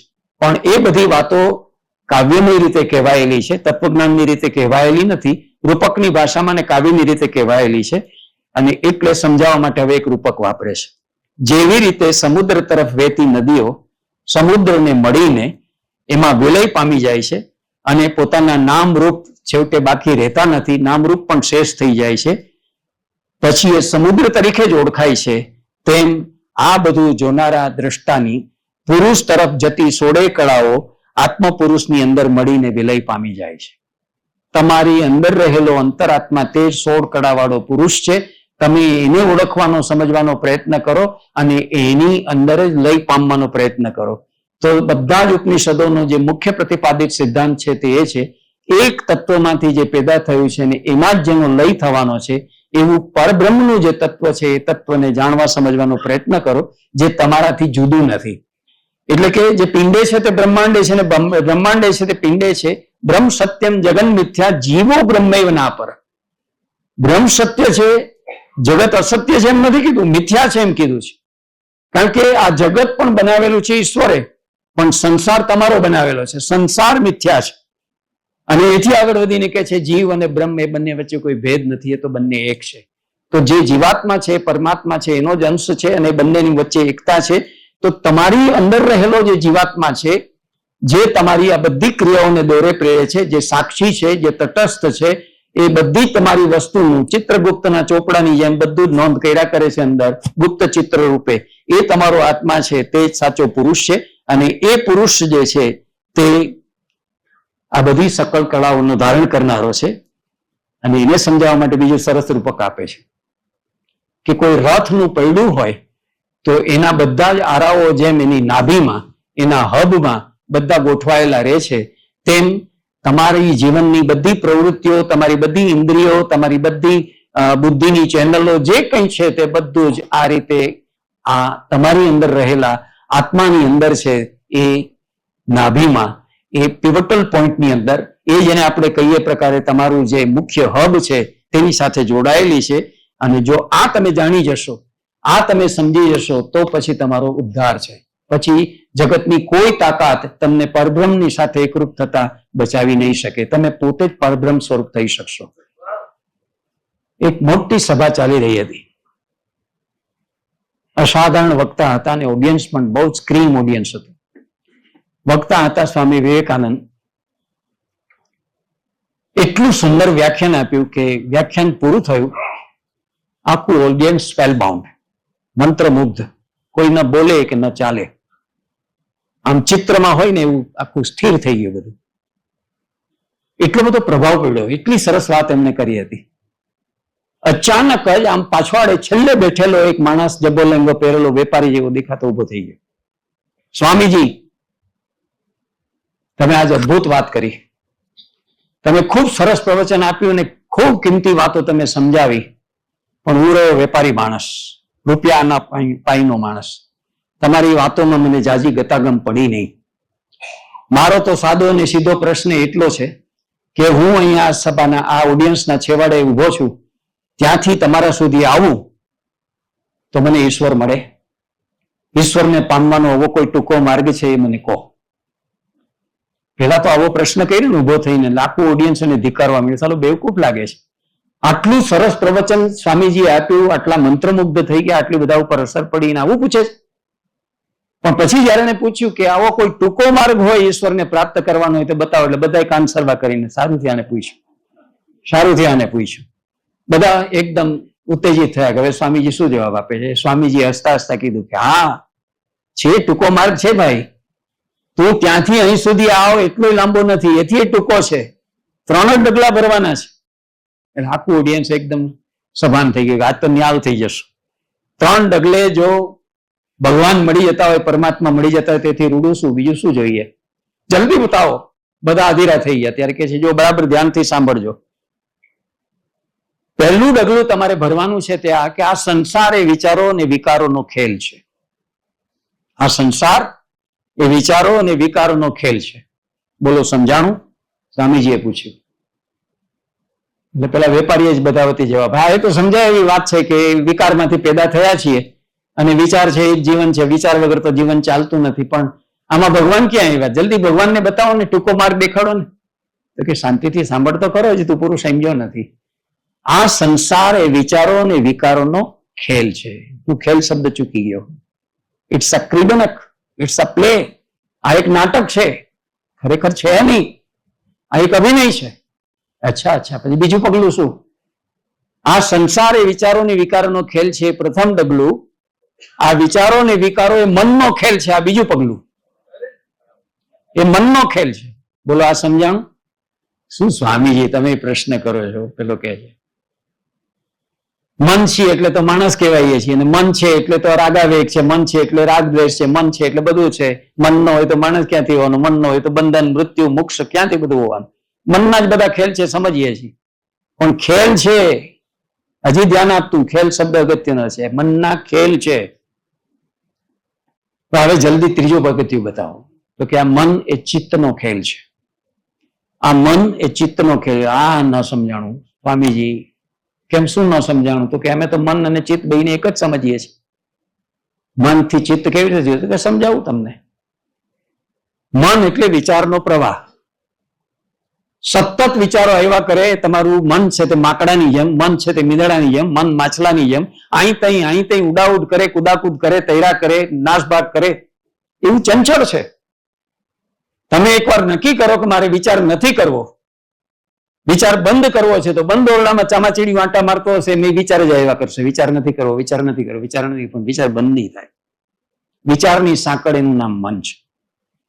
ચિત્ત એ તમારી અંદર રહેલું એક સંસ્કારનું સરોવર છે. એ સંસ્કારનું સરોવર છે જેની અંદર તમારા આગલા બધા જન્મો છે, તેની વાસનાઓ, તમારા કર્મો, એના સંસ્કારો છે તે એકઠા થઈને પડેલા છે. અને એમાંથી તમારામાં વૃત્તિઓ જન્મે છે, ને એ ચિત્તની અંદર તમારા વૃત્તિઓના લોટ ઉછળે છે. કામ વૃત્તિ, ક્રોધ વૃત્તિ, ઈર્ષા વૃત્તિ, ઝેર વૃત્તિ, હિંસા વૃત્તિ, જાત જાતની વૃત્તિઓ છે તે બધી ચિત્તની અંદર. તો કે હજી ન સમજાયું. તો કહે છે કે ઘડિયાળ જોઈ છે ને? તો કે હા જોઈ છે ને. ઘડિયાળના કાંટા સવડાઈ ફરે, 12 પછી 1, 1 પછી 2, 2 પછી 3, એમ થાય, સવડા ફેરા કહેવાય. પણ 12 પછી 11, 11 પછી 10, 10 પછી 9 થાય, અવડા ફેરા કહેવાય ને? તો કે હા. તો ચિત્તનું કામ આ રીતે તમને ભૂતકાળમાં, ઐતિહાસિક કાળમાં, પૌરાણિક કાળમાં લઈ જવાનું છે, વર્તમાનમાંથી ભવિષ્યમાં લઈ જવાનું છે. તમારું ચિત્ત તમારા ભૂત, ભવિષ્ય અને વર્તમાન ત્રણેયને સાંકળનારી વસ્તુ છે, અને એની અંદર આવો એક સંસ્કારનો, વાસનાઓનો આખો બધો પડેલો છે, ખજાનો પડેલો છે.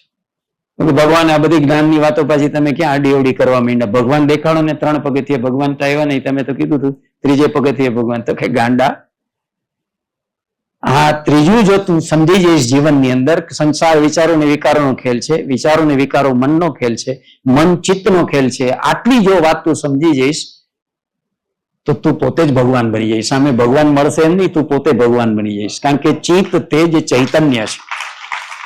ચિત્ત તદ્રૂપ ચૈતન્ય વિલસે, બ્રહ્મ લટકા કરે બ્રહ્મ પાસે. આ ચિત્ત તે ચૈતન્યનું સ્થૂળ રૂપ છે. જેમ ફ્રીઝરમાં મૂકેલું પાણી છે તે બરફ થઈ જાય છે જામીને, એમ તમારી અંદર જે આગલા ભવની જે વૃત્તિઓ અને વાસનાઓ છે જામીને જે ગઠ્ઠો થઈ ગઈ છે તે તમારું ચિત્ત છે. એને સ્વચ્છ કરો, ચિત્ત શુદ્ધિ કરો, એને ધ્રુતિ દીપ્તિ અને વિકાસની સ્થિતિમાં તમે મૂકો એટલે તમે પોતે ચૈતન્ય બની જાઓ છો, ભગવાન તમે ખુદ બની જાઓ છો. આવી વાત આ ઉપનિષદો બધા સમજાવે છે.